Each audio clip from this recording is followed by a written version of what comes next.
আপনারা স্ক্রিনে একটা কনস্ট্রাকশন সাইটের কংক্রিটের ব্যাচ মিক্সিং প্রক্রিয়াটা দেখতেছেন। এখানে ফাউন্ডেশন এবং কলামের জন্য যে কংক্রিটটা কনসিডার করা হয়েছে সেটা 4000 PSI স্ট্রেংথের। এখানে মিক্স রেশিওটা নির্ধারণ করা হয়েছে 1:1.5:2.5। আপনারা হয়তো অলরেডি খেয়াল করছেন, দেখতেছেন যে মিক্সার মেশিনে যে মালামালগুলো যে লোড দিচ্ছে সেই বাকেটগুলো একটু স্পেশাল শেপের আর কি। এই শেপটাকে বলে ট্রাঙ্কেটেড পিরামিড শেপ।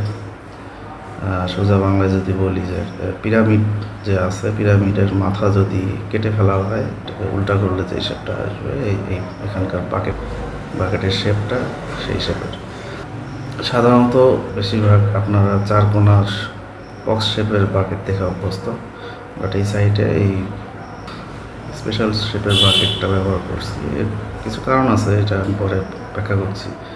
তো এইখানে মিক্স রেশিওটা 1:1.5:2.5। সেই হিসাবে আমরা যদি 1 ব্যাগ সিমেন্টের ভলিউম দেখি সেটা হলো 1.25, এবং প্রত্যেকটা ব্যাচ মিক্সিংয়ে 1 ব্যাগ সিমেন্টের সাথে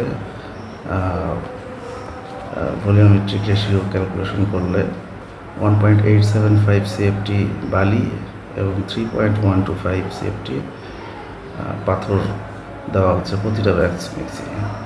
এবং এইখানে এই যে বাকেট বা বাংলায় ফেরা বলে, এই ফেরা দিয়ে 3 ফেরা সমপরিমাণ বালি দেওয়া হচ্ছে এবং 5 ফেরা সমপরিমাণ পাথর দেওয়া হচ্ছে। এই বাকেটের যদি এর মাথা সমান করে মালামাল নেওয়া হয়, সেই ক্ষেত্রে এর ভলিউম আসে 0.625 CFT।